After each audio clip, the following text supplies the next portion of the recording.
Welcome to crime diaries. ఈ వారం మన గెస్ట్ విజిబుల్ పోలీసింగ్ కి ఎక్కువ ప్రయారిటీ ఇస్తున్న ఐపీఎస్ ఆఫీసర్.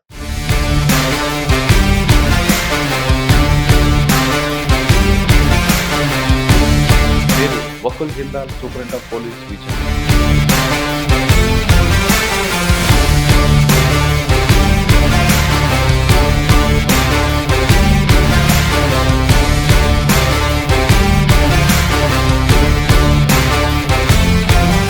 బోటు మునిగిపోయినప్పుడు దాదాపు 15 రోజులు అక్కడే ఉన్నారు. అసలు ఆ ప్రమాదం ఎలా జరిగింది, అందులో మీ రోల్ ఎంతవరకు వచ్చింది? పాపికొండల దగ్గర ఆ బోట్లో 76 ప్యాసింజర్స్ ఉన్నారు. సో ఆ బోట్ సడన్గా ఆ రోజు ఎక్కువ ఫ్లో ఉండడం వల్ల ఎక్కడైతే ఆ బోట్ మునిగిపోయిందో అక్కడ ఏమి రోడ్ వెళ్ళదు, అక్కడ టెలిఫోన్ కనెక్టివిటీ లేదు. సో వాళ్ళని ఇమీడియట్గా హాస్పిటల్కి పంపించాలి. అక్కడ అంబులెన్స్ రాలేరు, ఫ్లడ్ ఉంది. సో ఇమీడియట్గా మేము కొన్ని బాడీస్ మాకు ఫ్లో అయ్యి వస్తే మేము వాళ్ళని ఆ రెస్క్యూ ఆపరేషన్ అరౌండ్ 40 days నడిచింది. బాపట్ల మీ మార్క్ ఏంటండి? ఈ లాస్ట్ ఎలక్షన్ ఏదైతే మనం ఇప్పుడు జరిగాయో, ఐ థింక్ కరియర్స్ ఉన్న వాళ్ళు కూడా అంటున్నారు ఇట్లాంటి ఎలక్షన్ ఎప్పుడు కూడా చూడలేదు. సో ప్రతిదీ చాలా కేర్ఫుల్గా, చాలా బ్యాలెన్స్డ్గా చేయాల్సి వచ్చింది. సార్, మీరు బాపట్లో ఇంకొక యాప్ పెట్టారు, దానివల్ల పబ్లిక్ సమర్థ్ అని ఒక యాప్ తీసుకొచ్చాను. ఆ యాప్లో అందరిది లైవ్ లొకేషన్ వస్తుంది. సో ఆ మ్యాప్ మీద అన్ని పోలింగ్ స్టేషన్స్ మనం ప్లాట్ చేశాము. ఆ పోలింగ్ స్టేషన్స్తో పాటు ప్రతి ఒక్కరు. సార్, బాపట్ల తర్వాత విజయనగరం, ఇక్కడ రాగానే మీకు మెయిన్ ఛాలెంజ్ ఏమొచ్చింది? మెయిన్ ఇష్యూ ఒకటి గంజాయి. సో గంజాయి ఇక్కడ ఒడిస్సా కానీ లేకపోతే ఏఎస్ఆర్ డిస్ట్రిక్ట్లో ఎక్కడైతే కల్టివేట్ ఎక్కువ ఉండడం వల్ల ఇక్కడ కూడా లోకల్గా కూడా కన్జంప్షన్ బ్రేక్ చేయడం జరిగింది. సంకల్పం అనే ప్రోగ్రామ్ ఒకటి మేము అవేర్నెస్ ప్రోగ్రామ్ స్టార్ట్ చేసాం. మనకి ఎవరైతే కాలేజ్లో చదువుతున్నారో అది most vulnerable part of population. వాళ్ళు స్టార్ట్ చేయక ముందు మనం వాళ్ళకి అవగాహన క్రియేట్ చేస్తే. సార్, విజయనగరం జిల్లాలో ట్రాఫిక్ వెహికల్స్ పెరిగాయి, రోడ్ స్పేస్ పెరగట్లేదు. స్పెసిఫికలీ ట్రాఫిక్ ప్రాబ్లం కూడా ఉంది. సో చాలామంది మైనర్ డ్రైవింగ్ చేస్తుంటారు, చాలామంది ట్రిపుల్ డ్రైవింగ్ చేస్తుంటారు. దానివల్ల కూడా చాలా వరకు I think triple riding and minor driving తగ్గింది. విజయనగరం ప్రజలకు మీరు ఇచ్చే భరోసా? సో విజయనగరం ప్రజలకి నా సందేశం ఏంటంటే, ఏది ఏమైనా whatever problem is there, మేము ఎప్పుడు కూడా అవైలబుల్గా ఉంటాము. ప్రతి కాల్ మేము అటెండ్ చేస్తున్నాము. సో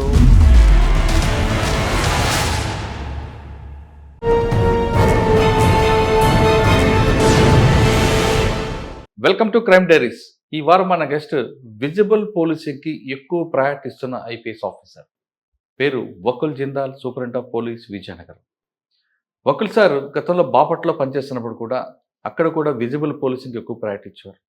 అంటే పోలీసింగ్ అనగానే బేసిక్ పోలీసింగ్ చూపించడం, ప్రజలకు ధనం మన ప్రాణాలు కాపాడమే ప్రధాన లక్ష్యంగా చూశారు.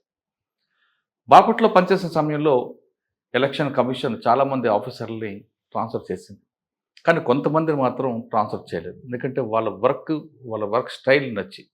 ఆ విధంగా ట్రాన్స్ఫర్ చేయని వారిలో వకుల్ సార్, అదేవిధంగా మేడం బల్లికా గారు ఇద్దరు కూడా అందులో ఉన్నారు. బాపట్లో 2 వర్గాల మధ్య జరుగుతున్న ఘటనలో కానీ బాపట్లో ఎలక్షన్ ఎలా చేశారు, అదేవిధంగా బాపట్లో ఒక యాప్ పెట్టారు, ఆ యాప్ యొక్క ఫలితాలు ఏ విధంగా ఉన్నాయో పాటు ప్రస్తుతం విజయనగరం జిల్లాలో ఆయన సంకల్పం అనే ఒక కార్యక్రమం చేపట్టారు. సంకల్పం కార్యక్రమం యొక్క మోటివేట్ ఏంటి, ఆ కాన్సెప్ట్ ఏ విధంగా వచ్చింది, ఆ కాన్సెప్ట్ వల్ల ప్రజలకు ఎలాంటి ఉపయోగం ఉంటుందనే విషయాన్ని సార్ నాటి తెలుసుకుందాం. Sir namaste. Bapatla to Vizianagaram. Sir, బాపట్లో ఎలక్షన్ టైంలో చాలామంది ఆఫీసర్లు ఎలక్షన్ కమిషన్ పక్కన పెట్టింది. దాదాపు 8 మంది 9 మంది పక్కన పెట్టింది. కానీ వకుల్ జిందాల్ గారు కానీ మల్లికా గారికి కానీ ఏ మాత్రం టచ్ చేయకుండా వర్క్ చేయించారు. బహుశా వాళ్ళు మీ మీద వాళ్ళకి మంచి గుడ్ విల్ ఉండొచ్చు. కానీ మీకు ఒకవైపు మీకు ఎక్స్క్యూజ్ చేస్తున్నా మీరు మాత్రం అందరూ మీ మీద ఫోకస్ ఉందని, బాపట్ల ఎలక్షన్‌లో ఎలాంటి ఇష్యూస్ కాకుండా చేసుకొచ్చారు. ఆ ప్రెజర్ కనిపించకుండా మీరు చేసుకొచ్చారు. మీరు ఎలక్షన్ ఎలా చేసుకొచ్చారు? ఆ ప్రెజర్‌ని మీరు ఎలాగా మీరు భరించారు? ఎందుకంటే ఒకవైపు మేడం, ఒకవైపు మీరున్నారు. ఎలక్షన్ కమిషన్ మీ మీద ఫోకస్ పెట్టింది. సీనియర్ ఆఫీసర్‌లను కూడా పెట్టింది. ఆయన ఎక్కడ చిన్న ఇష్యూ కాకుండా తీసుకొచ్చారు. ప్లస్ బాపట్లోనే మీరు ఒక యాప్ తీసుకొచ్చి దానివల్ల ఒక మంచి ఫలితం తీసుకొచ్చారు. ఆ యాప్ యొక్క కాన్సెప్ట్ ఏంటి? ఎలక్షన్ ఎలాగ మీరు కూల్‌గా, పీస్‌ఫుల్‌గా తీసుకొచ్చారు? ప్లస్ విజయనగరం వచ్చిన తర్వాత ఈ సంకల్ప యాత్ర యొక్క కాన్సెప్ట్ ఏంటి? సో బాపట్లలో ఫస్ట్ బాపట్లకి వెళ్దాం. హ్మ్. సరే, బాపట్ల కన్నా ముందు మీరు ఏఎస్పీ రంపచోడవరం. హ్మ్. హ్మ్. అదే టైంలో బోట్ మునిగిపోయింది. అటువైపు రాహుల్ దేవ్ శర్మ గారు ఎస్పీ అనుకుంటా అప్పుడు. అద్నాన్ అస్పీ గారు ఎస్పీ. అవునండి. హ్మ్. ఆ బోటు మునిగిపోయినప్పుడు దాదాపు 15 రోజులు అక్కడే ఉన్నారు. అసలు ఆ ప్రమాదం ఎలా జరిగింది? అందులో మీ రోల్ ఎంతవరకు వచ్చింది? సో నేను ఏఎస్పీ రంపచోడవరంగా ఫస్ట్ పోస్టింగ్ నాకు పెట్టడం జరిగింది. సో జాయిన్ అయినాక అరౌండ్ 1 మంత్ లోపలే ఒక పాపికొండల దగ్గర ఈ ఫ్రీక్వెంట్‌గా ఈ బోట్స్‌లో ఈ టూరిస్ట్స్ వెళ్ళేవారు. సో అప్పుడు ఫ్లడ్ టైమ్ నడుస్తా ఉంది. ఫ్లడ్ టైమ్‌లో ఒక బోట్ వెళ్ళింది. ఆ బోట్‌లో 76 పాసెంజర్స్ ఉన్నారు. సో ఆ బోట్ సడెన్‌గా ఆ రోజు ఎక్కువ ఫ్లో ఉండడం వల్ల, ఎక్కువ ఈ ఫ్లడ్ ఎఫెక్ట్ ఉండడం వల్ల మునిగిపోయింది. సో ఎక్కడైతే ఆ బోట్ మునిగిపోయిందో అక్కడ ఏమి రోడ్ వెళ్ళదు. అక్కడ టెలిఫోన్ కనెక్టివిటీ లేదు. సో క్లోజెస్ట్ పాయింట్ ఎక్కడైతే ఆ బోట్ మునిగిందో దానికి closest point Devipatnam police station. Devipatnam police station నుంచి వెళ్ళడానికి వాటర్‌లో వెళ్ళాలి. అంటే రోడ్ లేదు. సో వాటర్‌లో వెళ్ళడానికి 1 అవర్ పడుతుంది. So with the flow 1 hour పడుతుంది. అగెయిన్స్ట్ ద ఫ్లో 1½ అవర్ పడుతుంది. సో ఇమ్మీడియేట్‌గా మాకు ఇది ఇలా బోట్ పోయిందని మాకు వచ్చింది. ఇన్ఫర్మేషన్ వచ్చింది. సో అప్పటికి ఎస్ఐ, లోకల్ ఎస్ఐ ఇమ్మీడియేట్‌గా ఉన్న స్టాఫ్ 4, 5 మెంబర్స్ తీసుకొని వెళ్లారు. సో నేను ఇమ్మీడియేట్‌గా అక్కడికి రష్ అయ్యాను. సో ఆ రోజు నేను కూడా యాక్చువల్‌గా పర్మిషన్ తీసుకొని తెలుగు ఎగ్జామ్ రాయడానికి విజయవాడ వెళ్తున్నా. నేను జస్ట్ బండిలో కూర్చుంటున్నా. అప్పుడే ఫోన్ వచ్చింది. అప్పుడు అది క్యాన్సిల్ చేసి నేను నా బండిలో వెళ్ళాను. సో అప్పుడు ఫ్లడ్ టైం కూడా ఉంది. సో ఆ మండలన్నీ ఫ్లడెడ్ ఉన్నాయి.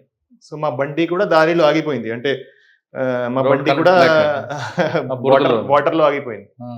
సో ఇమ్మీడియేట్‌గా నేనున్నాను. నాతో పాటు నా 2 గన్‌మెన్‌లు ఉన్నారు. సో అప్పుడు ఇమ్మీడియేట్‌గా అక్కడ ఒక ట్రాక్టర్ వెళ్తా ఉంది. ఆ ట్రాక్టర్ మేము పట్టుకొని ఏదో విధంగా మేము దేవీపట్నం పోలీస్ స్టేషన్‌కి రీచ్ అయ్యాం. సో రీచ్ అయ్యేసరికి ఎవరు లేరు పోలీస్ స్టేషన్‌లో. ఒకడే ఉన్నాడు, సెంట్రీ ఉన్నాడు. అందరిని తీసుకొని ఎస్ఐ ఆల్రెడీ స్పాట్‌కి వెళ్ళాడు. సో అప్పటికి మాకు ఏమి ఇన్ఫర్మేషన్ లేదు. ఎస్ఐ దగ్గర కూడా ఏమి కమ్యూనికేషన్ లేదు, ఏమీ లేదు. ఫోన్ కలవదు. సో అప్పుడు మేమేం చూసామంటే మేము రివర్ బ్యాంక్‌లో ఉన్నాము. మా ముందే 2, 3 బాడీస్ కొట్టుకొని రివర్‌లో ఫ్లో అయ్యి వెళ్తున్నాయి. సో ఇమ్మీడియేట్‌గా అక్కడ ఒక దగ్గరలో ఒక చిన్న బోట్ ఉంది. ఆ బోట్ మేము ఇమ్మీడియేట్‌గా అతనిని ఎంగేజ్ చేసి వెళ్ళి మేము ఆ బాడీను పట్టుకున్నాం. అంటే బాడీను ఫ్లోలో వెళ్ళకుండా బ్యాంక్‌లోకి తీసుకొచ్చాము. సో అప్పుడే అరౌండ్ 10 మినిట్స్ లోపే ఒక బోట్ వచ్చింది. దాంట్లో అరౌండ్ 16 మెంబర్స్ ఎవరైతే మునిగిపోయి అంటే మునగలేదు, వాళ్ళు సేవ్ అయ్యారు. వాళ్ళకు రెస్క్యూ అయ్యి ఒక బోట్‌లో వాళ్ళు వచ్చారు. ఆ రోజు ఫార్చునేట్‌లీ ఒక మెడికల్ క్యాంప్ నడుస్తుంది అదే ఏరియాలో. ఆ మెడికల్ క్యాంప్ ముగించుకొని వాళ్ళు వస్తున్నారు. దారిలో వాళ్ళకి ఇది కనపడింది బై ఛాన్స్. సో ఇమ్మీడియేట్‌గా ఎవరైతే అక్కడ లైఫ్ జాకెట్స్‌తో పాటు ఉన్నారో వాళ్ళు బోట్‌లో ఎక్కించారు. ఎక్కించి వాళ్ళు తీసుకువస్తున్నారు. సో ఇమ్మీడియేట్‌గా 16 మెంబర్స్ ఒకరికి ఒక లేడీ చిన్న పిల్ల ఫ్లో అయిపోయింది, వెళ్ళిపోయింది. కొంతమంది భార్యాభర్తలు వెళ్ళిపోయారు. కొంతమంది ఈ పేరెంట్స్ వెళ్ళిపోయారు. అట్లా అందరూ ఒక షాక్ సిట్యుయేషన్‌లో చాలా చాలా బాధలో ఉన్నారు. వాళ్ళకి కొన్ని ఇంజరీస్ కూడా ఉన్నాయి. సో అప్పటికి మా దగ్గర ఏం వెహికల్స్ లేవు, ఏమీ లేవు. జస్ట్ మేము రీచ్ అయ్యాము. అక్కడ ఎటువంటి సౌకర్యాలు లేవు, ఏమీ లేవు. సో వాళ్ళని ఇమ్మీడియేట్‌గా హాస్పిటల్‌కి పంపించాలి. సో హాస్పిటల్‌కి పంపడానికి కూడా అక్కడ అంబులెన్స్ రాలేరు. బికాజ్ ఫ్లడ్ ఉంది. సో ఇమ్మీడియేట్‌గా మేము కొన్ని ట్రాక్టర్స్ ఏర్పాటు చేసి వాళ్ళని ట్రాక్టర్స్‌లో పెట్టి రంపచోడవరం ఏరియా హాస్పిటల్‌కి పంపించాము. తర్వాత ఇది ఇమ్మీడియేట్‌గా సీనియర్ ఆఫీసర్స్‌కి చెప్పడం జరిగింది. సో సీనియర్ ఆఫీసర్స్కి చెప్పడం జరిగింది. సీనియర్ ఆఫీసర్కి చెప్పినాక అప్పుడు కొంత ఫోర్స్ వచ్చింది, కొంత హెల్ప్ వచ్చింది. తర్వాత 1 బై 1 అందరూ రావడం స్టార్ట్ అయ్యారు. సో స్టార్టింగ్లో నేను, నా గన్మెన్లు ఇద్దరు ఎవరైతే దేవీపట్నం పోలీస్ స్టేషన్లో ఉన్నారో వాళ్ళే ఉన్నాము. సో కొన్ని బాడీస్ మాకు ఫ్లో అయ్యి వస్తే మేము వాళ్ళని బ్యాంక్కి తీసుకొచ్చి వాళ్ళను మేమే లిఫ్ట్ చేసి, ఈవెన్ నేను కూడా లిఫ్ట్ చేసి వాళ్ళని తీసుకొచ్చి వాళ్ళని అక్కడ పోలీస్ స్టేషన్ దగ్గర పెట్టడం జరిగింది. సో అట్లా స్టార్ట్ అయింది. దాని తర్వాత ఆ రెస్క్యూ ఆపరేషన్ అరౌండ్ 40 days నడిచింది. సో అంటే బోట్ బయటికి వచ్చే వరకు 40 days మేము ఆ రెస్క్యూ ఆపరేషన్ నడిపించాము. సో ప్రతిరోజు మేము అరౌండ్ 4 గంటలకి లేచి మార్నింగ్ వెళ్ళేవాళ్ళము. అక్కడ వెళ్ళి బేస్ ఎస్టాబ్లిష్ చేసేవాళ్ళము. అక్కడ ఒక ఇసుక దిబ్బ ఉంది. ఆ ఇసుక దిబ్బ పక్కనే మునిగింది. సో ఆ ఇసుక దిబ్బ మీద వెళ్ళి ఒక టవర్ ఏర్పాటు చేయడం, communication tower, so that wireless communication కోసం. దాని తర్వాత అక్కడ అంత ఫోర్స్ తీసుకువెళ్ళడం, 2 బోట్లు పెద్ద బోట్లు ఫిల్ చేసి ఫోర్స్ తీసుకెళ్ళడం, అక్కడ రెస్క్యూ ఆపరేషన్ చేయడము. బాడీస్ వస్తున్నాయి, 1 బై 1 బాడీస్ వస్తున్నాయి. ఆ రెస్క్యూ ఆపరేషన్లో మేము 47 బాడీస్, మేము ప్రతి బాడీ నేను కూడా చూశాను. 47 బాడీస్ మేము వెతికాము, పోస్ట్ మార్టం చేశాము, తర్వాత ఫ్యామిలీస్కి అప్పగించాము. సో నంబర్ ఆఫ్ ఫ్యామిలీస్ అక్కడ క్యాంప్ చేసేవాళ్ళు. అంటే ఈరోజు మా రిలేటివ్ బాడీ ఈరోజు దొరుకుతుందా, రేపు దొరుకుతుందా. So it was a very very sensitive and very very tragic incident. So అదే ఇన్సిడెంట్లో ఆల్మోస్ట్ 800 to 900 దాకా మాకు రెస్క్యూ ఆపరేషన్కి వేరే ఏజెన్సీలు వచ్చాయి. నేవీ వచ్చింది, ఉత్తరాఖండ్ ఎస్డిఆర్ఎఫ్ వచ్చింది, మన స్టేట్ ఎస్డిఆర్ఎఫ్ వచ్చింది, ఎన్డిఆర్ఎఫ్ వచ్చింది, special parties, fire department. So ఇవన్నీ వాళ్ళందరితో కోఆర్డినేట్ చేస్తూ ఈ రెస్క్యూ ఆపరేషన్ నడిపించాము. ఫైనలీ ఆ బోట్ కూడా బయటికి తీయడం జరిగింది. సో ఇది అంటే నా కెరియర్ స్టార్టింగ్లో ఆ ఎక్స్పీరియన్స్, అంటే ఇంత పెద్ద ఇన్సిడెంట్ హ్యాండిల్ చేయడము, it was a very good learning experience for me and చాలా చాలా memorable and I learnt a lot from that incident. Sir first day మీరు వెళ్ళారు, మీరు విజయవాడ వెళ్తుంటే ఇన్ఫర్మేషన్ రావడం వెళ్ళారు. డే లైటింగ్ కాబట్టి ఒక సిచ్యువేషన్, కానీ నైట్ వచ్చిన తర్వాత అక్కడ ఏం పవర్ ఉండదు, ఫుడ్ ఉండదు, వాటర్ ఉండదు, ప్లస్ విక్టిమ్స్ ఉన్నారు, ఒక డిసీజర్ కనిపిస్తుంటారు, ఈ రిలేటివ్స్ వస్తారు, వాళ్ళని కంట్రోల్ చేయడం ఒకటే అయితే వాళ్ళందరికీ వాటర్ మిగతావన్నీ కూడా ఇవ్వడం, ఫుడ్ ఏర్పాటు చేయడం, ఈ ఆపరేషన్ ఎలా చేశారండి?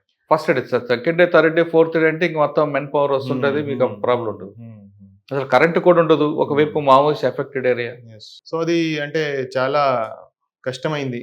సో స్టార్టింగ్లో ఫోర్స్ కూడా లేదు, ఎవరైతే ఉన్నారో వాళ్ళతోనే మేనేజ్ చేస్తున్నాము. సో బై నైట్ మాకు కొంతవరకు ఫోర్స్ వచ్చింది. కానీ పవర్ లో ఉండదు కదండి. అంటే అక్కడ పవర్ లేదు, కానీ దేవీపట్నం పోలీస్ స్టేషన్ దగ్గర మేము బేస్ ఎస్టాబ్లిష్ చేసాము. సో ఎవరైతే రిలేటివ్స్ వచ్చారు, ఎవరైతే ఫోర్సెస్ వచ్చాయి, అవి అన్ని దేవీపట్నం పోలీస్ స్టేషన్ లో వాళ్ళను పడుకోబెట్టాము. సో అక్కడే వాళ్ళకి ఫుడ్ అరేంజ్ చేసాము. సో అడ్మినిస్ట్రేషన్ నుంచి కూడా మొత్తం సపోర్ట్ వచ్చింది. అక్కడ ప్రొజెక్ట్ ఆఫీసర్ ఉన్నారు, ఆయన కూడా నాతో పాటే ప్రతిరోజు మేము ఇద్దరు కలిసి మా అందరిని సర్దుకొని వెళ్ళే వాళ్ళము, రాత్రి సాయంత్రం అయ్యేసరికి వచ్చేవాళ్ళము. సో ఆయన కూడా చాలా కష్టపడ్డారు. సో మొత్తం కలిసి కట్టుగా అందరి కోఆపరేషన్ తో బాగా. మీకు పక్కనే బోర్డర్ కదండి, చింతూరు, ఏటుపాక, ఆ ఎఫెక్ట్ ఏమైనా కనిపిస్తుంది అనుకున్నారా? అని అప్పటికి ఆ ఏరియాలో మూవ్మెంట్, అంటే అట్లీస్ట్ దేవీపట్నం ఏరియాలో మూవ్మెంట్ లేదు, దాని చుట్టుపక్కల కూడా లేదు. బట్ అయినా మేము అన్ని ప్రికాషన్స్ అయితే తీసుకున్నాము, అన్ని చుట్టుపక్కల అన్ని patrolling parties, area domination parties పంపించాము. But without any interruption rescue programme 40 days నడిచింది. అంటే ఫస్ట్ పోస్టింగ్ లోనే మీకు ఒక పెద్ద లెర్నింగ్. అవును అవును. ఓకే, అటు ఫ్యూచర్ లో జరగకూడదు, జరిగితే మాత్రం మీకు ఎక్స్పీరియన్స్ యూజ్ అవుతుంది. దాని తర్వాత దానికి ఇన్వెస్టిగేషన్ కూడా చేయడం జరిగింది. సో ఆ బోట్ ఎందుకు మునిగింది, దానికి ఎవరు రెస్పాన్సిబుల్, ఆ బోట్ కి ఎవరు లైసెన్స్ ఎవరు ఇచ్చారు అనేది మొత్తం చాలా కాంప్రిహెన్సివ్ గా ఇన్వెస్టిగేషన్ కూడా చేశాము. అందులో ఎవరండి పార్ట్ ఎవరిదండి, నెగ్లిజెన్స్ పార్ట్ ఎవరిది? నెగ్లిజెన్స్ పార్ట్ అయింది. సో దాన్ని ఎస్టాబ్లిష్ చేశాము. అది కేసు ఇంకా కోర్టులో ఉంది. సార్ కోర్టులో ఉంది, ఓకే, దాని గురించి నేను రివీల్ చేయండి, డిస్కస్ చేయండి. కానీ ఫర్దర్ గా జరగకుండా ఏమైనా మీరు నోట్ ఇచ్చారా? అది కూడా ప్రిపేర్ చేయడం జరిగింది. అంటే అక్కడ ఏమేం ప్రికాషన్ తీసుకోవాలి. సో అంతకు ముందు కూడా అదే ఏరియాలో ఆల్మోస్ట్ ఎవ్రీ ఇయర్ ఇన్సిడెంట్ జరిగాయి, 2-3 years ఇన్ సక్సెషన్. అది చిన్న చిన్న ఇన్సిడెంట్ జరిగాయి. సమ్ 10 మంది 15 మెంబర్స్ అట్లా జరిగాయి. దానికి సంబంధించి కూడా కొన్ని అప్పుడు రికమెండేషన్స్ ఇవ్వడం జరిగింది. ఒక జాయింట్ కంట్రోల్ రూమ్ పెట్టాలి. ఆ జాయింట్ కంట్రోల్ రూమ్‌లో revenue, police, fire, other departments, irrigation వాళ్ళందరూ జాయింట్ కంట్రోల్ రూమ్ ఒకటి పెట్టాలి. తర్వాత అక్కడ ఫ్లో ఎంత ఉంది అది మానిటర్ చేసుకోవాలి. తర్వాత ప్రతి ఏదైతే బోట్ వెళ్తుందో దాంట్లో ప్రాపర్ సేఫ్టీ ఎక్విప్మెంట్ ఉండాలి.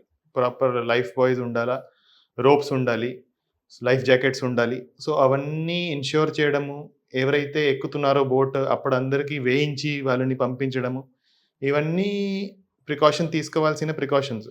సో దాని తర్వాత దాని మీద కాంప్రిహెన్సివ్గా ఒక నోట్ ప్రిపేర్ చేసి కూడా ఇచ్చాము. అది ఇంప్లిమెంటేషన్లో కూడా వచ్చింది. సార్ నెక్స్ట్ బాపట్లకు వద్దాం. బాపట్ల మీ మార్క్ ఏంటండి? సో అంటే రెండు కనిపిస్తున్నాయండి. మీరు వెళ్ళగానే ట్రాఫిక్ మీద ఎక్కువ ఫోకస్ చేశారు. తర్వాత మెరైన్ పోలీసింగ్, బీచ్ పోలీసింగ్ కూడా బాగానే చేశారు. కానీ ఎలక్షన్ మీకు బాగా స్ట్రెస్ వచ్చినట్లు, దాన్ని ఎలా మీరు ఓవర్కమ్ చేశారు? సో అంటే ఈ లాస్ట్ ఎలక్షన్ ఏదైతే మనం ఇప్పుడు జరిగాయో, ఐ థింక్ అందరూ అంటున్నారు, చాలా లాంగ్ కెరియర్స్ ఉన్న వాళ్ళు కూడా అంటున్నారు, ఇట్లాంటి ఎలక్షన్ ఎప్పుడు కూడా చూడలేదు, ఇంత ప్రెషర్ ఉన్న ఎలక్షన్ ఎప్పుడు కూడా చూడలేదు. సో ప్రతి చిన్న ఇన్సిడెంట్, ప్రతి చిన్న ఘటన మీద చాలా చాలా స్క్రూటనీ ఉండేది. సో ప్రతిదీ చాలా కేర్ఫుల్గా, చాలా బ్యాలెన్స్డ్గా చేయాల్సి వచ్చింది. సో అది సక్సెస్ఫుల్గా కూడా చేయడం జరిగింది. సో మేము ఎలక్షన్ ముందు అందరికీ, స్టాఫ్కి, కానిస్టేబుల్ టు డిఎస్పీస్ వరకు, అడిషనల్ ఎస్పీ వరకు అందరికీ ఒక ట్రైనింగ్ పెట్టడం జరిగింది. ఆ ట్రైనింగ్లో వాళ్ళకి ఎలక్షన్ సంబంధించి అంతా ఎక్స్ప్లెయిన్ చేయడం జరిగింది. దాంతోపాటు వాళ్ళకి చాలా క్లియర్గా ఇన్స్ట్రక్షన్స్ ఇవ్వడం జరిగింది దట్ ఈ ఎలక్షన్లో ఎక్కడా కూడా మీరు ఏమైనా విరుద్ధంగా ఏమైనా చేస్తే దాని మీద ఖచ్చితంగా మీ మీద చర్యలు ఉంటాయి.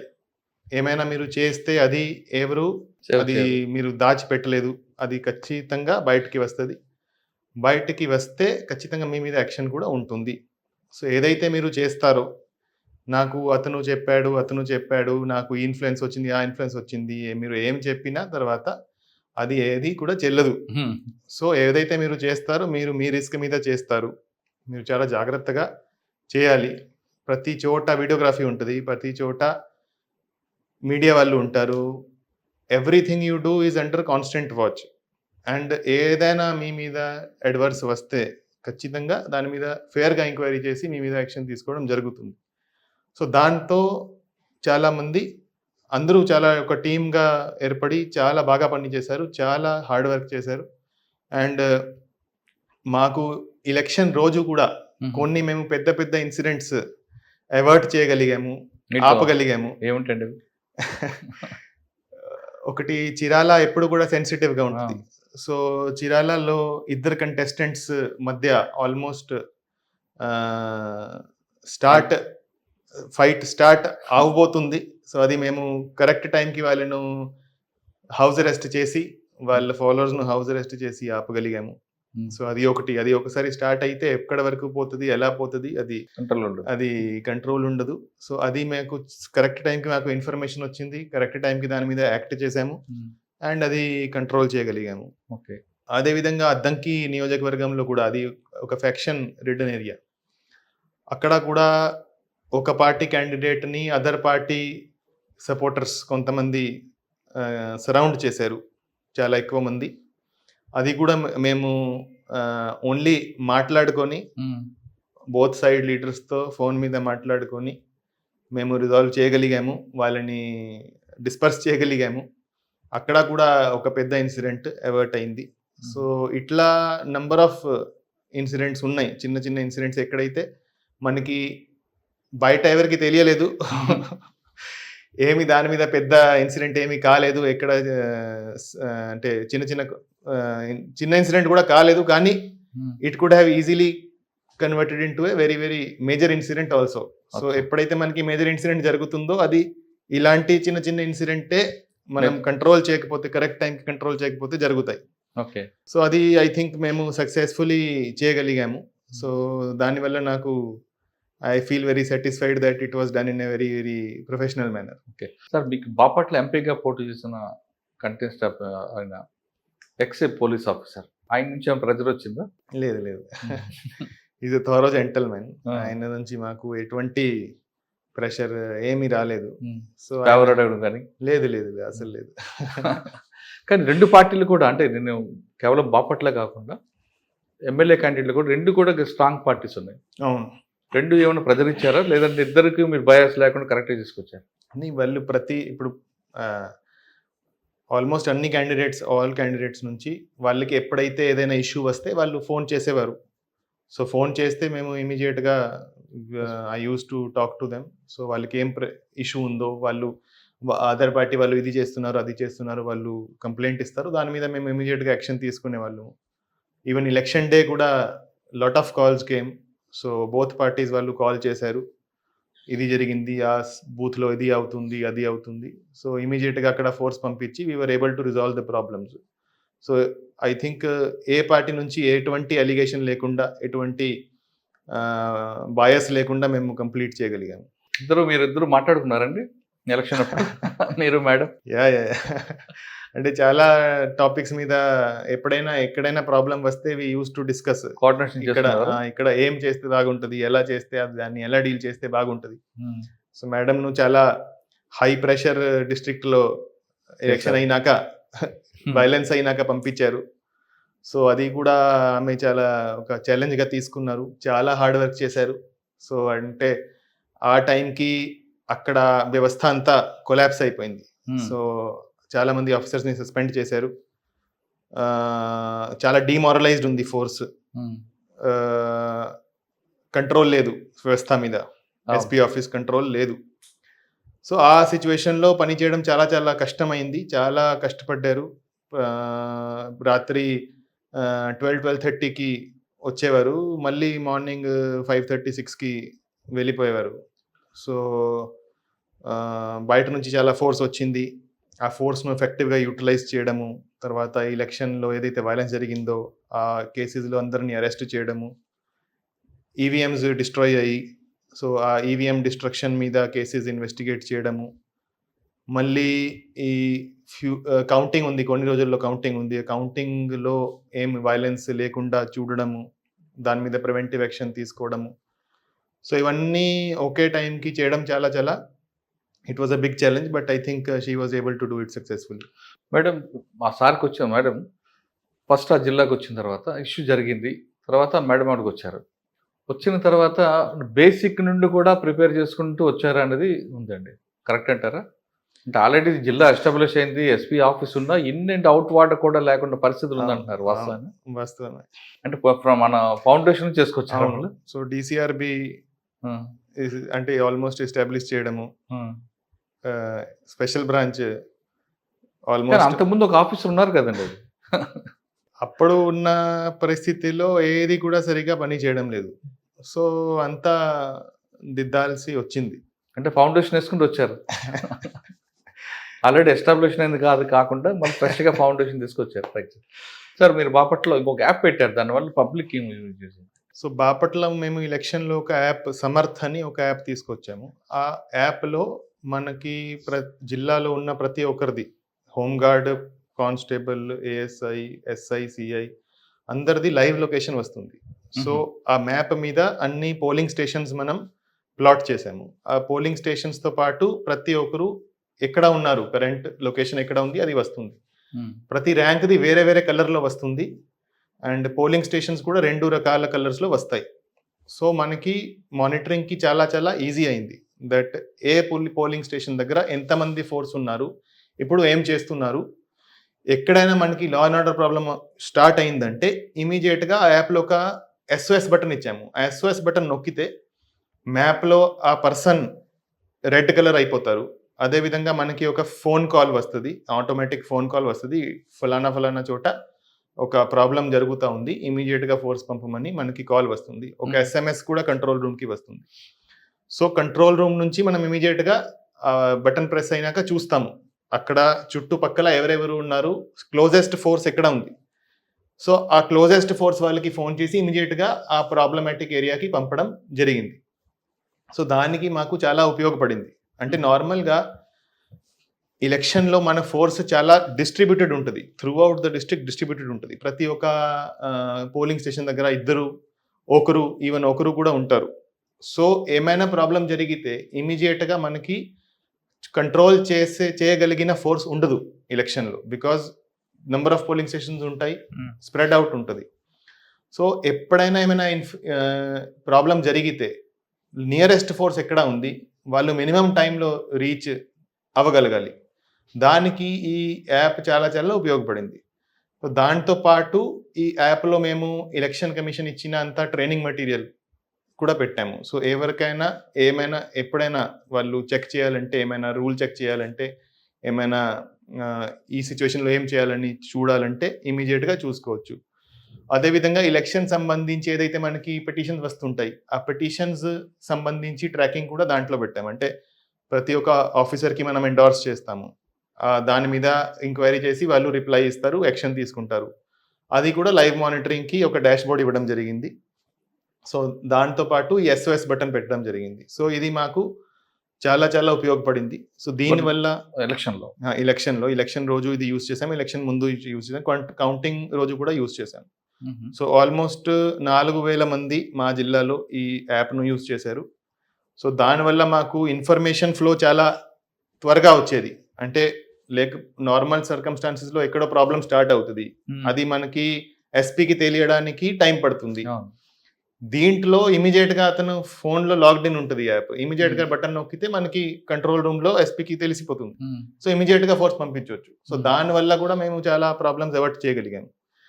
ఇదే యాప్ CEO గారికి అప్పుడు ముఖేష్ మీనా సార్కి కూడా చూపించడం జరిగింది. ఆయన కూడా చాలా అప్రిషియేట్ చేశారు. సిమిలర్ యాప్ ఎలక్షన్ కమిషన్ కోసం, అంటే మన స్టేట్ ఎలక్షన్ కమిషన్లో వాళ్ళు కూడా తయారు చేశారు సిమిలర్ యాప్. అంటే వాళ్ళకి సెక్టర్ ఆఫీసర్స్ ఉంటారు, ఆ సెక్టర్ ఆఫీసర్స్ దగ్గర EVMs ఉంటాయి. ఎక్కడైనా EVMలో ప్రాబ్లం వస్తే ఆ EVM రిప్లేస్ చేయడానికి వాళ్ళు వెళ్తారు. వాళ్ళకి కూడా అందరు సెక్టర్ ఆఫీసర్స్కి సిమిలర్ యాప్ తయారు చేసి సేమ్ ఫీచర్స్తో ఇవ్వడం జరిగింది. సో ఈ టెక్నాలజీ వాళ్ళు అడాప్ట్ చేసుకున్నారు, వాళ్ళు కూడా సేమ్ టు సేమ్ యాప్ తయారు చేశారు, మొత్తం స్టేట్ వైడ్ ఇంప్లిమెంట్ కూడా చేశారు. అండ్ ఇదే యాప్ ఆయన మిగతా SPsకి కూడా యూజ్ చేయమని చెప్పారు. సో ఈ మిగతా జిల్లాల్లో కూడా కొన్ని జిల్లాల్లో ఈ యాప్ యూజ్ చేయడం జరిగింది. సో ఈ యాప్ వల్ల మనకి చాలా ఫోర్స్ ప్రాపర్ టైంలో రీచ్ మనం పంపించగలిగాం. యాప్ డిజైనర్ ఎవరండి? సో యాప్ డిజైనర్ మాకు ఒక శ్రీనివాస్ గారు అని చిరాలలో, ఆయన హైదరాబాద్లో ఉంటారు. ఆయనతో మేము స్పెసిఫికేషన్స్ ఇచ్చి డిజైన్ చేయించాము, మా కోసమే డిజైన్ చేశారు. పక్కన ఒంగోలుకి కానీ మాచర్ల నరసరావుపేట ఇవ్వలేదా? చిరాలలో మాకు మంచి డెవలపర్ ఉన్నారు, సో ఆయన బాగా చేశారు. సార్ బాపట్ల తర్వాత విజయనగరం ప్రశాంతం ఏరియా, కానీ బయటికి కింద మాత్రం చాలా గంజా కానీ ఇవన్నీ కనిపిస్తుంటాయి. ఇక్కడ రాగానే మీకు మెయిన్ ఛాలెంజ్ ఏమొచ్చిందండి? సో రాగానే చాలా మంది కలవడానికి వచ్చారు, చాలా మంది ఫీడ్బ్యాక్ ఇచ్చారు. సో ఇక్కడ మెయిన్ ఇష్యూ ఒకటి గంజాయి. సో గంజాయి ఇక్కడ ఎక్కడి నుంచి గంజా వస్తుందో, ఒడిశా కానీ లేకపోతే ASR డిస్ట్రిక్ట్లో ఎక్కడైతే కల్టివేట్ అవుతుందో దానికి చాలా దగ్గర. సో అవైలబిలిటీ ఎక్కువ ఉండడం వల్ల ఇక్కడ కూడా లోకల్గా కూడా కన్జంప్షన్ అండ్ ఈ సెల్లింగ్ చాలా ఎక్కువ ఉంది. సో అది కంట్రోల్ చేయడం one of the main challenges. Second, ఇక్కడ రాత్రి టైంకి చాలా మంది బయట తిరగడము, తాగి తిరగడము, ఇది గాంజా ఉండొచ్చు, మందు ఉండొచ్చు, కొంత రౌడిజం ప్రాబ్లం ఈ విజయనగరం టౌన్లో ఉంది. సో అవి రెండు నా నోటీస్కి వచ్చాయి. సో దాన్ని రెండు మీద మేము వర్కౌట్ చేశాము. సో కొంతవరకు మంచి ఫలితాలు కూడా వస్తున్నాయి. సో దాని మీద కంటిన్యూ చేస్తున్నాము. రాత్రి 11 దాటిన తర్వాత ఎవరు రోడ్డు మీద తిరగకూడదు, తిరిగితే వాళ్ళ పోలీస్ స్టేషన్లో ఉండాలి, వాళ్ళ కౌన్సిలింగ్ తీసుకోవాలి. అంటే ఒకప్పుడు ఇదే పోలీసింగ్ నడిచేది.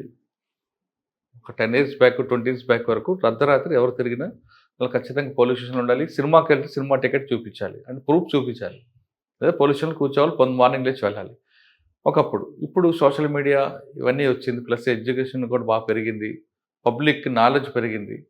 ఇటువంటి సిచ్యువేషన్లో అది ఇంప్లిమెంట్ అయ్యే అవకాశం ఉందంటారా? మేము ఇంప్లిమెంట్ చేసాము విజయనగరం టౌన్లో. అండ్ పబ్లిక్ రెస్పాన్స్ ఎలా ఉంది? దానివల్ల మంచి రెస్పాన్స్ ఉంది. మీరు నార్మల్ సిటిజన్కి వెళ్ళి అడిగితే వాళ్ళు చాలా పాజిటివ్ రెస్పాన్స్ ఇస్తారు నాకు తెలిసి. సో చాలా వరకు అది కంట్రోల్ అయింది. అంటే మేము ఎవరు కూడా బయటికి రాకూడదని చెప్పట్లేదు.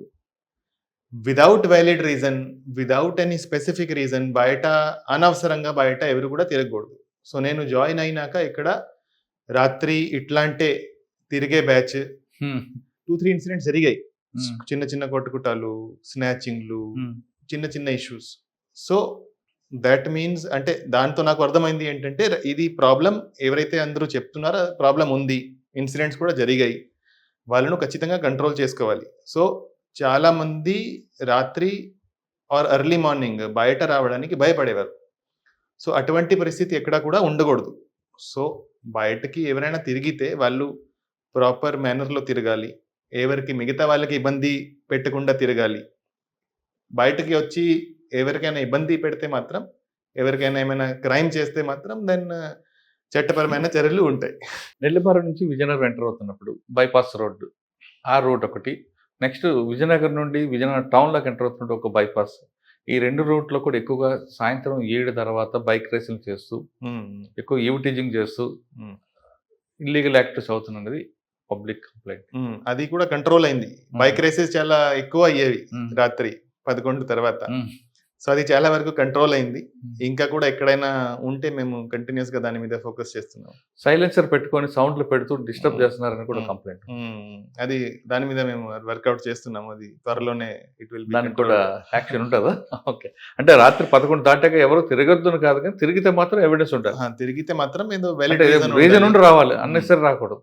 తాగి, గంజాయి తాగి లేకపోతే మందు తాగి బయట తిరగడం, అల్లరి చేయడము, మిగతా వాళ్ళకి ఇబ్బంది పెట్టడము, మహిళలకి ఇబ్బంది పెట్టడం, అటువంటి అది it is not tolerable. Sir Vizianagaram నుంచి వస్తున్నప్పుడు కొన్ని సరౌండింగ్ లో డాబాలు ఉన్నాయి. ఈ డాబాలో నైట్ టైం తాగి న్యూసెన్స్ చేస్తున్నారు కూడా కంప్లైంట్ ఉంది. గతంలో అదే కేసులో మర్డర్ కూడా జరిగింది.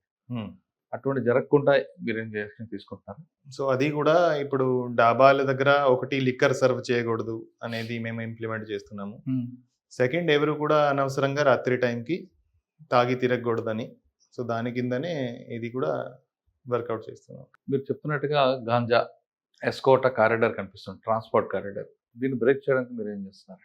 సో ఒకటి మనకి విజయనగరం జిల్లా పరిధి ద్వారా ట్రాన్స్పోర్ట్ మిగతా జిల్లాలకి ట్రాన్స్పోర్ట్, లేకపోతే అదర్ స్టేట్స్కి ట్రాన్స్పోర్ట్ అవుతుంది గాంజా. దానికి మేము 5 చెక్ పోస్ట్స్ పెట్టాము. 24/7 పర్మనెంట్ చెక్ పోస్ట్ పెట్టడం జరిగింది. మనకి విజయనగరం జిల్లా బార్డర్ దగ్గర ఏదైతే మెయిన్ రూట్స్ ఉన్నాయో అన్ని రూట్స్ కవర్ చేస్తూ 5 చెక్ పోస్ట్ స్టార్ట్ చేయడం జరిగింది. అదేవిధంగా ఫిక్స్డ్ చెక్ పోస్ట్ కాకుండా ప్రతిరోజు 10 చోట్ల డైనమిక్ వెహికల్ చెకింగ్ కూడా చేయడం జరుగుతుంది. సో అది వేరే వేరే టైంకి, ఆడ్ టైమ్స్ అంటే early in the morning, late in the night, సాయంత్రము. So different times, different places, ప్రతిరోజు 10 చోట్ల 2 అవర్స్ వెహికల్ చెకింగ్ కూడా చేస్తున్నాం. దాంతో మనము ఈ ఏదైతే ట్రాన్స్పోర్ట్ అయ్యి బయటికి వెళ్తుందో అది కంట్రోల్ చేస్తున్నాం. అదేవిధంగా ఈ లోకల్ కన్జంప్షన్, లోకల్ అమ్మడము, దాన్ని కంట్రోల్ చేయడానికి గాంజా టీం ఒకటి మేము పెట్టాము. సో ఎక్కడైతే ఎక్కువ ఇటువంటి ఏరియాస్ ఉన్నాయో, ఎక్కడైతే ఎక్కువ ఇట్లాంటివి జరుగుతున్నాయో అక్కడ ఫోకస్ చేశాము. అండ్ దాంతో మంచి ఫలితాలు కూడా వచ్చాయి. లాస్ట్ 2 monthsలో మనం అరౌండ్ 30 కేసెస్ రిజిస్టర్ చేశాము. అండ్ 140 దాకా ముద్దాయిలు దాంట్లో అరెస్ట్ అయ్యారు. ప్రతి కేసు ఏదైతే మనం రిజిస్టర్ చేశామో ప్రతి కేసులో ఆ గాంజా ఎక్కడి నుంచి వచ్చింది, ఎవరు తీసుకొచ్చారు, ఎవరు అమ్మారు, ఎవరు కొన్నారు, ఎవరు కన్జ్యూమ్ చేశారు, ప్రతి ఒక్కరిని ఆ కేసులో మనం అక్యూజ్గా పెట్టడం జరిగింది. సో దాంతో చాలా కొంత భయం వచ్చింది. సో ఇదే మేనర్లో కంటిన్యూ మేము చేస్తున్నాము. సో దాంతో ఇది ఒకటి ఎన్ఫోర్స్మెంట్ పార్ట్. అదేవిధంగా సంకల్పం అనే ప్రోగ్రామ్ ఒకటి మేము అవేర్నెస్ ప్రోగ్రామ్ స్టార్ట్ చేశాము. సో సంకల్పం ప్రోగ్రాంలో అన్ని కాలేజెస్ కవర్ చేస్తున్నాము. సో మన జిల్లాలో ఉన్న అన్ని డిగ్రీ కాలేజెస్, ఇంజనీరింగ్ కాలేజెస్ అన్నీ కవర్ చేసి, మనకి ఎవరైతే కాలేజ్లో చదువుతున్నారో అది most vulnerable part of population. అంటే వాళ్ళు అదే టైంలో గాంజాకి కానీ వేరే డ్రగ్స్కి ఇంట్రడ్యూస్ అవుతారు. అప్పుడే వాళ్ళకు తెలుస్తుంది, అప్పుడు స్టార్ట్ చేస్తారు. సో మనం వాళ్ళు స్టార్ట్ చేయక ముందు మనం వాళ్ళకి అవగాహన క్రియేట్ చేస్తే వాళ్ళు అటువంటిది చేయరు అని నమ్మకంతో ఇది ప్రోగ్రామ్ టేకప్ చేయడం జరిగింది. దానికోసమే దాన్ని స్లోగన్ కూడా పెట్టాము, బీ స్మార్ట్ డోంట్ స్టార్ట్. అంటే కొంత అయినా తెలివి ఉంటే మీరు ఇది స్టార్ట్ చేయకూడదు. సో దానికి సంబంధించి ప్రతి కాలేజ్లోకి వెళ్ళి ఒక మంచి పవర్ పాయింట్ ప్రెజెంటేషన్ తయారు చేశాము. దాంట్లో ఎన్ని రకాల డ్రగ్స్ ఉంటాయి, ఏ డ్రగ్ కన్జ్యూమ్ చేస్తే ఏమవుతది అది కాదు. ప్రాక్టికల్ విషయాలు అంటే డ్రగ్స్ స్టార్ట్ ఎలా అవుతాయి, నార్మల్‌గా యూత్ డ్రగ్స్ ఎందుకు స్టార్ట్ చేస్తారు, ఒకసారి స్టార్ట్ అయితే దాన్ని ఎలా కంట్రోల్ చేయాలి, ఎలా హెల్ప్ సీక్ చేయాలి, ఏమైనా మీకు ప్రాబ్లం ఉంటే ఎవరిని అప్రోచ్ చేయాలి. సో అటువంటి ప్రాక్టికల్ ఇష్యూస్‌ను దాంట్లో మనం ఇంక్లూడ్ చేస్తూ ఒక ప్రెజెంటేషన్ తయారు చేయడం జరిగింది. అదేవిధంగా అందరికీ ఒక ప్రింటెడ్ బ్రోషర్ ఇస్తున్నాము. అది 4 పేజెస్ బ్రోషర్. దాంట్లో ఇవే ఆస్పెక్ట్స్ మీద డీటెయిల్‌గా చాలా కన్సైజ్ మేనర్‌లో అది ఇన్ఫర్మేషన్ ఇవ్వడం జరుగుతుంది. సో మా ఉద్దేశ్యం ఏంటంటే చాలా మందికి ఈ డ్రగ్స్ గురించి తెలియదు. అంటే దానికి ఎంత డిజాస్ట్రస్ కాన్సిక్వెన్సెస్ ఉంటాయి, ఎంత హానికరమైనవి ఇవి తెలియదు. నార్మల్‌గా వాళ్ళు ఏదో మేము సరదాగా మా ఫ్రెండ్స్ కన్జ్యూమ్ చేస్తున్నారు, మేము కూడా స్టార్ట్ చేస్తాము, డ్రగ్స్ కన్జ్యూమ్ చేస్తే ఎలా ఉంటది అది క్యూరియాసిటీతో, లేకపోతే చిన్న చిన్న ప్రాబ్లమ్స్ కాలేజ్‌లో వచ్చి ఎక్కువ ప్రెషర్ ఉంటది, సోషల్ ప్రెషర్ వస్తది, అకాడమిక్ ప్రెషర్ వస్తది. ఆ ప్రెషర్‌లో కొంతమంది స్టార్ట్ చేస్తారు, కొంతమంది లవ్ ఫెయిలియర్ వల్ల స్టార్ట్ చేస్తారు. సో అంటే వాళ్ళు చాలా చిన్న విషయం అనుకొని స్టార్ట్ చేస్తారు. అది ఎంతవరకు తీసుకెళ్తది, ఎంత డిజాస్ట్రస్ ఉంటది అది వాళ్ళకి తెలియదు. సో అది వాళ్ళకి తెలిస్తే వాళ్ళు అటువంటి చేయరు. సో ఇప్పుడు డ్రగ్స్ కేసులో మనం పట్టుబడితే 20 సంవత్సరాల దాకా శిక్ష ఉంది. నార్మల్‌గా మర్డర్ చేస్తే లేకపోతే rape, the most heinous crimes, దాంట్లో లైఫ్ ఇంప్రిజన్మెంట్ అంటారు. లైఫ్ ఇంప్రిజన్మెంట్ అంటే 14 ఇయర్స్ తర్వాత బయట వచ్చే అవకాశం ఉంటుంది. సో డ్రగ్స్ అంటే ఎంత సీరియస్ క్రైమ్ అనేది నార్మల్‌గా ఎవరికి తెలియదు. దాని మీద మేము ఎడ్యుకేట్ చేస్తున్నాము.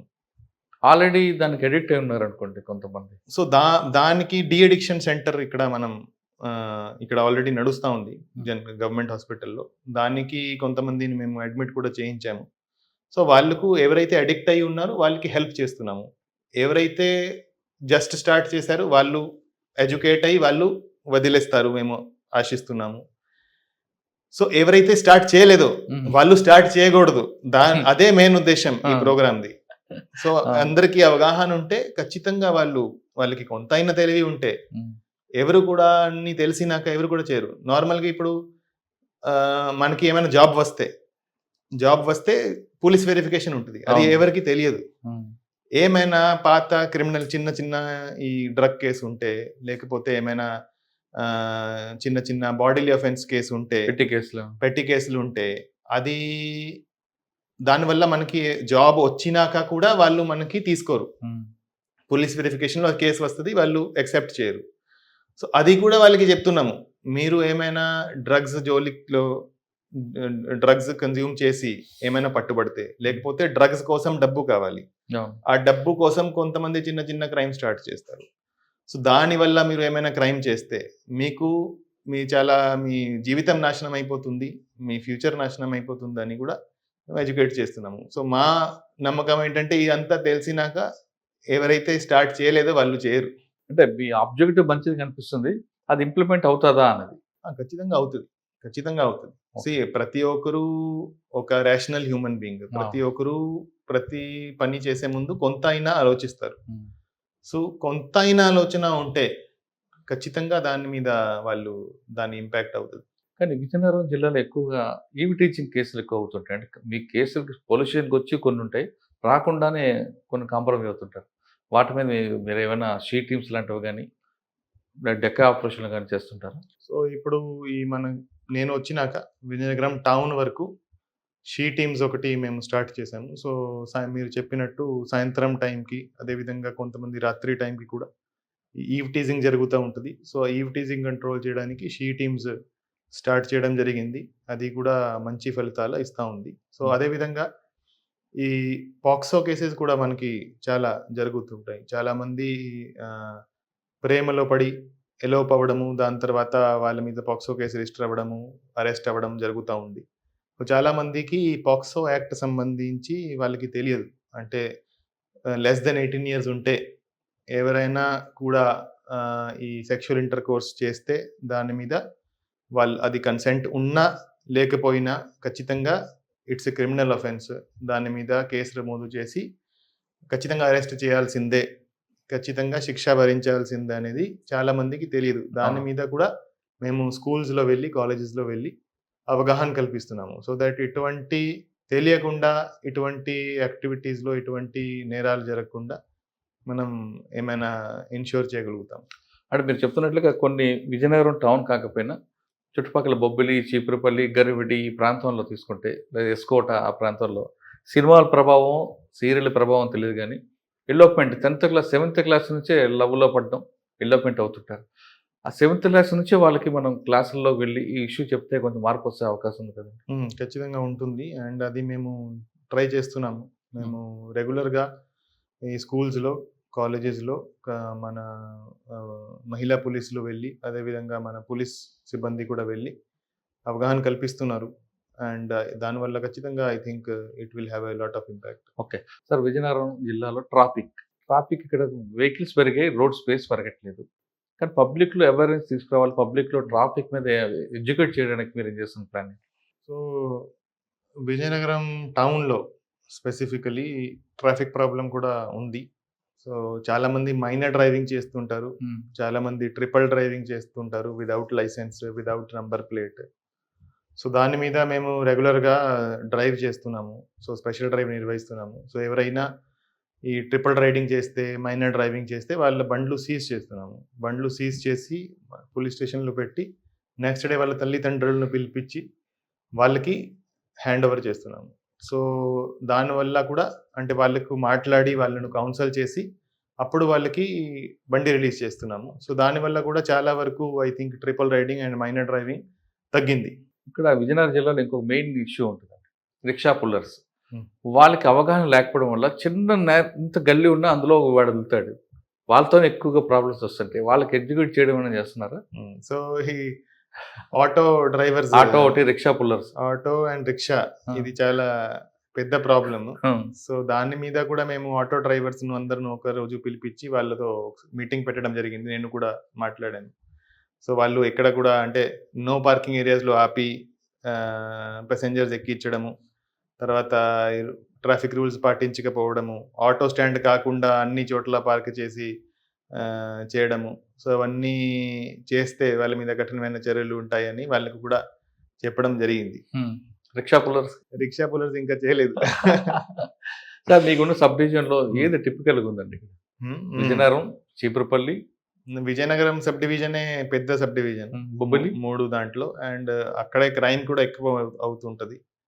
సో, ఈ కొత్త వలస, ఎస్కోట ఏరియా, అదేవిధంగా భోగాపురం ఎయిర్‌పోర్ట్ ఏరియా కూడా విజయనగరం సబ్ డివిజన్‌లోనే వస్తుంది. హ్మ్. సో, విజయనగరం పెద్ద సబ్ డివిజన్. అక్కడ క్రైమ్ కూడా ఎక్కువ. అదేవిధంగా బొబ్బిలి కూడా టిపికల్ సబ్ డివిజన్ మీరు చెప్పినట్టు అక్కడ ఈవ్ టీజింగ్ కేసెస్, అవును. ఇటువంటి పాక్సో కేసెస్ ఎక్కువ రిపోర్ట్ ఎక్కువ అవుతుంటాయి. అవుతున్నాయండి. ఎల్లోప్‌మెంట్ ఎక్కువ ఉంటదా? అవును. అవును. హ్మ్. ఇక్కడ మరి వాటి మీద మీ ఫోకస్ ఉంటదా? యెస్. యెస్. హ్మ్. సార్ బొబ్బిలి దాటిన తర్వాత ఏఎస్ రాజు, సారీ భారత్ మన్యం జిల్లా. అక్కడ కూడా కొంత ఎఫెక్ట్ ఉండే ఒకప్పుడు ఉండేది. అదేమైనా ఎదురవుతుందా మీకు?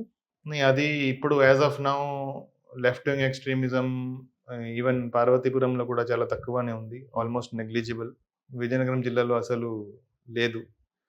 సో, అటువంటి ప్రాబ్లమ్ మాకు యాజ్ ఆఫ్ నౌ లేదు. ఓకే. చీపురుపల్లి ఆ ప్రాంతం పరిస్థితి ఏంటండి? చీపురుపల్లిలో కూడా ఈ ఒక ఫ్రాక్షన్ విలేజ్ ఉంటది చీపురుపల్లిలో. లక్ష్మీపేట, హ్మ్. లక్ష్మీపురం. లక్ష్మీపురం. సో, అక్కడ కూడా అప్పుడు ఒక ఇన్సిడెంట్ జరిగింది. అవును. ఎస్సీస్ అండ్ బీసీస్ మధ్య అది ఒక ఇప్పటికే యాక్సిడెంట్. కోర్ట్‌లో ఉంది. ఆ! ఎప్పటికైనా అది బ్లాస్ట్ అవ్వచ్చు.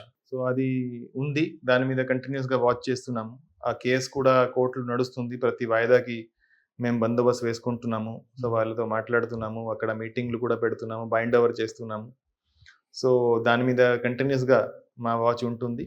అదేవిధంగా దాని చుట్టుపక్కల ఏరియా కూడా చాలా సెన్సిటివ్ ఏరియా. అంటే రాజం ఏదైతే మనకి శ్రీకాకుళం నుంచి వచ్చిందో. హ్మ్. So, Rajam and Rajam surroundings, అదేవిధంగా చీపురుపల్లి, గరివిడి. సో, చాలా సెన్సిటివ్ ఏరియాస్. అక్కడ కూడా కొంత ఇది రౌడిజం ప్రాబ్లమ్ కొంతవరకు ఉంది. అదేవిధంగా ఈ క్రైమ్ అగైన్స్ట్ వుమెన్ కూడా కొన్ని ఐసోలేటెడ్ ఏరియాస్ ఉన్నాయి. అక్కడ కొంత జరుగుతుంటది. హ్మ్. సో, దాని మీద కూడా ఫోకస్ చేస్తున్నాం. ఓకే. హైవే ఒకటుందండి. హైవే మీద మీరు ఎందుకంటే ఎక్కువ యాక్సిడెంట్ జరిగే జోన్ అంతా మీ దగ్గర ఉంది. పూచపాటి రేగ, అవును. భోగాపురం. అవును.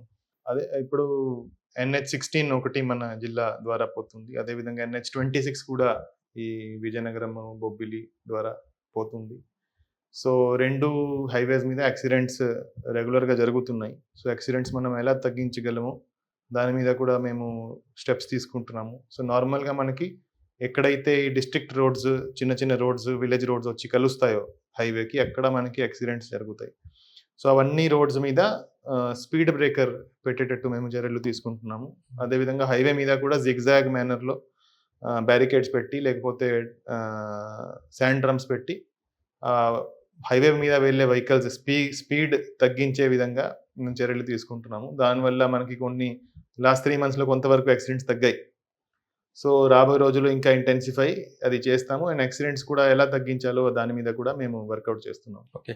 సార్ మీ దగ్గర ఎక్కువ రైల్వే స్టేషన్ కనిపిస్తాయి మీ జిల్లాలో. విజయనగరం, బొబ్బిలి, చీపురపల్లి, గరివిడి కంటిన్యూస్ స్టేషన్ ఉంటాయి. ప్రతి రైల్వే స్టేషన్‌కి బ్యాక్ సైడ్ ఇల్లీగల్ యాక్ట్ జరుగుతున్నాయి. మాకు కొంచెం హెల్ప్ చేయండి అంటే చాలామంది అడుగుతున్నారు. ఇప్పుడు మీరు చెప్పినట్టు విజయనగరం రైల్వే స్టేషన్ దగ్గర ఎక్కువ ఈ గాంజా యాక్టివిటీ ఉండేది. విజయనగరం గాని, బొబ్బిలి, సో చీపురపల్లి, అన్ని గరివిడి రైల్వే స్టేషన్స్. సో అన్ని దాని మీద మేము ఫోకస్ చేసాము. ఫర్ ఎగ్జాంపుల్ ఈ విజయనగరం రైల్వే స్టేషన్ దగ్గర గాంజా అమ్మడం, గాంజా కొనడము ఎక్కువ ఉండేది. ఇప్పుడు దట్ హాస్ బీన్ కంట్రోల్డ్. హ్మ్. సో ఇప్పుడు ఎవరు కూడా అక్కడ మీకు కనపడరు. సో అదేవిధంగా మిగతా స్టేషన్స్ కూడా మేము రెగ్యులర్‌గా చెక్ చేస్తున్నాము. ఏదైతే గాంజా టీమ్ మేము కాన్స్టిట్యూట్ చేశామని చెప్పానో, వాళ్ళు కూడా ఈ రైల్వే స్టేషన్ ఏరియాస్‌లోనే ఎక్కువ కాన్సంట్రేట్ చేస్తున్నారు. వాళ్ళే ఆ ట్రాక్స్ మీద, లేకపోతే ట్రాక్స్ పక్కన హ్మ్. అక్కడ కూర్చొని తాగడము, అక్కడ తాగి తిరగడము. సో అటువంటివి జరగకుండా మేము చర్యలు తీసుకుంటున్నాము. విజయనగరం టౌన్‌లో పెద్ద చెరువు. ఆ పెద్ద చెరువు బ్యాక్ సైడ్ కూడా ఇటువంటి యాక్టివిటీస్ కనిపిస్తున్నాయని ఒక కంప్లెయింట్. సో దాని మీద కూడా అదే మేము విజిబుల్ పోలీసింగ్ ద్వారా హ్మ్. దాని మీద కూడా we are taking action. Sir మీరు విజిబుల్ పోలీసింగ్ ఇస్తారా? లేదా బేసిక్ పోలీసింగ్ ఎక్కువ ప్రయత్నిస్తారా? Visible policing is basic policing. So basic policing is the most important. అది ఎందుకండి చాలా మంది ఆఫీసర్లు టెక్నాలజీని వాడదాం అంటారు, బేసిక్ పోలీసింగ్‌కి నెగ్లెక్ట్ చేస్తారు. కానీ మీరు మీ వైపు దాన్నే ఎక్కువ పట్టుకున్నారు. ఈ బేసిక్ పోలీసింగ్ మనం ఎప్పుడు కూడా వదలలేం. Basic policing is the most important. Basic policing మీద బిల్డప్ చేస్తూ దాన్ని మనం టెక్నాలజీతో మనం ఇంకా మోర్ ఎఫెక్టివ్ చేయగలము. హ్మ్. కానీ బేసిక్ పోలీసింగ్ నెగ్లెక్ట్ చేసి ఓన్లీ టెక్నాలజీతో మనం ఏమైనా చేయగలుగుతామా అనేది ఒక మిత్. హ్మ్. సో బేసిక్ పోలీసింగ్ ఖచ్చితంగా జరగాలి. బేసిక్ పోలీసింగ్‌ను మనం టెక్నాలజీతో యూజ్ చేసి మనం చాలా చాలా ఇంకా ఎఫెక్టివ్‌గా చేయగలము. అది మేము చేయడానికి ట్రై చేస్తున్నాం. ఓకే. సార్ ఫైనల్‌గా చెప్పండి. విజయనగరం జిల్లా అనేది ఒక ప్రశాంతంగా ఉంటది. ఇకపై క్రైమ్ జరగకుండా, అంటే క్రైమ్ పెరగకుండా విజయనగరం ప్రజలకు మీరిచ్చే భరోసా ఏంటి? విజయనగరం ప్రజలకి అంటే ఇక్కడ ఎక్కువ కంప్లైంట్ వస్తుందంటే ల్యాండ్ డిస్ప్యూట్స్ కేసులు ఎక్కువ వస్తున్నాయి. దాంతో క్రైమ్ పెరుగుతుందనేది చెప్తున్నారు. సో విజయనగరం ప్రజలకి నా సందేశం ఏంటంటే, ఎక్కడైనా మీకు ఏమైనా ప్రాబ్లమ్ ఉంటే ఇమ్మీడియేట్‌గా మీరు పోలీస్ స్టేషన్‌కి రండి. అందరు పోలీస్ స్టేషన్స్‌కి ఇన్‌స్ట్రక్షన్స్ ఇవ్వడం జరిగింది. ఎవరైనా కంప్లెయింట్ వస్తే వాళ్ళతో గౌరవంగా మాట్లాడాలి. వాళ్ళని కూర్చోపెట్టాలి. వాళ్ళ కంప్లెయింట్ తీసుకోవాలి. అండ్ వాళ్ళను తిప్పించకుండా వాళ్ళు ఇమ్మీడియేట్‌గా వాళ్ళ ప్రాబ్లమ్ రిడ్రెస్ చేసుకోవాలి. అక్కడ రిడ్రెస్ కాకపోతే ఎస్పీ ఆఫీస్ కూడా దగ్గరే ఉంది. ఎస్పీ ఆఫీస్‌కి డైరెక్ట్‌గా రావచ్చు. లేకపోతే డీఎస్పీ ఆఫీసెస్, ఇన్స్‌పెక్టర్ ఆఫీసెస్ ఉంటాయి. ఏది ఏమైనా వాటెవర్ ప్రాబ్లమ్ ఈస్ దేర్ మేము ఎప్పుడు కూడా అవైలబుల్‌గా ఉంటాము. మా ఫోన్ నంబర్స్ ఉన్నాయి. మా హెల్ప్ లైన్ నంబర్ ఉంది. సో దాని మీద కూడా ఏ కాల్ నా నంబర్‌కి కూడా వచ్చినా ఖచ్చితంగా ప్రతి కాల్ మేము అటెండ్ చేస్తున్నాము. అది కంట్రోల్ రూమ్‌కి పెట్టడమా, లేకపోతే నేను అటెండ్ చేయడమా, ప్రతి కాల్ మేము అటెండ్ చేస్తున్నాము. సో ఎవరికైనా ఏమైనా ప్రాబ్లమ్ ఉంటే ఇమ్మీడియేట్‌గా పోలీస్ డిపార్ట్మెంట్‌ని అప్రోచ్ చేయండి. మేము మీ ప్రాబ్లమ్ ఖచ్చితంగా రిజాల్వ్ చేస్తాము. అండ్ చట్టపరమైన చర్యలు తీసుకుంటాం. కానీ ల్యాండ్ రైడ్ పెరగడం వల్ల ఈ సివిల్ డిస్ప్యూట్స్ వస్తున్నాయి. పోలీస్ స్టేషన్‌కి వెళ్తే సివిల్ మ్యాటర్‌ని పంపిస్తున్నారు. కోర్టుకి వెళ్తే లేట్ అవుతుంది. కాబట్టి థర్డ్ పార్టీకి వెళ్లాల్సి వస్తుందంటూ కొంతమంది చెప్తున్నారు. అటువంటి వాళ్ళకి మీరు ఇచ్చే మెసేజ్ ఏంటి? Land disputes involves number of departments. So land disputes basically revenue department subject. So దాని మీద పోలీస్ రోల్ చాలా లిమిటెడ్‌గా ఉంటుంది. సో ఏమైనా ల్యాండ్ డిస్ప్యూట్ మా దగ్గర వచ్చినా కూడా మేము కూడా అల్టిమేట్లీ ఎంఆర్ఓకి లెటర్ పెట్టి దాని మీద మనం రిపోర్ట్ తెప్పించి దాని మీద యాక్ట్ చేయడం మనం చేయగలము. సో ల్యాండ్ డిస్ప్యూట్ బేస్ చేసుకొని కొంతమంది కొట్టుకుంటున్నారు, గొడవ పడుతున్నారు, ఆర్గ్యూ చేస్తున్నారు, తిట్టుకుంటున్నారు. థర్డ్ పార్టీకి వెళ్తున్నారు. సో అదే. సో ఇప్పుడు ఏమైనా ల్యాండ్ డిస్ప్యూట్ ఉంటే revenue department is there, collector గారు ఉన్నారు, జాయింట్ కలెక్టర్ గారు ఉన్నారు, ఆర్డీఓలు ఉన్నారు. సో వాళ్ళను అప్రోచ్ అవ్వాలి. ఏమైనా దాంట్లో క్రిమినల్ కంటెంట్ ఉంటే పోలీస్‌ను అప్రోచ్ అవ్వాలి. మీ ప్రాబ్లమ్ ఖచ్చితంగా రిజాల్వ్ చేస్తాము. We will try to resolve it. But third పార్టీకి వెళ్ళడం అంటే అది that is not correct and that is not lawful. And దాంతో ప్రయోజనం కూడా ఎంతవరకు ఉంటుంది ఐఎమ్ నాట్ ష్యూర్. సో ఏమైనా ఉంటే please approach us directly and we will resolve your problem. కానీ కొంతమంది షాపులు ఖాళీ చేయట్లేదు, రెంట్లు ఇవ్వట్లేదు, అద్దెలు ఇల్లు కూడా ఖాళీ చేయట్లేదు. వాళ్ళ కోసం పోలీస్ స్టేషన్కి వెళ్తే సివిల్ మ్యాటర్ అంటున్నారు. అంటే మీ డ్యూటీ కాకపోయినా ఏం చేయాలనేది వాళ్ళ ప్రశ్న అండి. దానికి మనకి కోర్ట్స్ ఉన్నాయి. ఇప్పుడు పోలీస్ డిపార్ట్మెంట్ ఎంతవరకు మేము లాఫుల్‌గా చేయగలుగుతామో అంతవరకే చేయగలుగుతాము. So if it does not fall in the purview of police department, we can assist them, we can help them, we can tell them who is the right authority to approach, who can solve there problem. So అటువంటిది వస్తే మేము support చేస్తాము, help చేస్తాము, assist చేస్తాము. విజయనగరం జిల్లా ప్రజలకి ఎలాంటి ఇబ్బంది వచ్చినా, అంటే శాంతి భద్రత విషయంలో ఎప్పుడు ఇబ్బంది వచ్చినా మేము ఉన్నాం ముందుకు రండి అంటున్నారు ఎస్పీ గారు.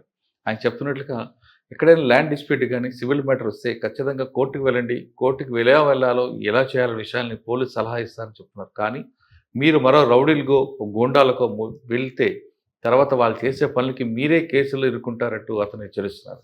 ఇది వకుల్ జిందాల్ గారితో ఎక్స్క్లూజివ్ ఇంటర్వ్యూ. వచ్చే వారం మరో గెస్ట్తో మళ్ళీ కలుస్తా. అంతవరకు నమస్తే. Thank you sir. Thank you very much. Thank you.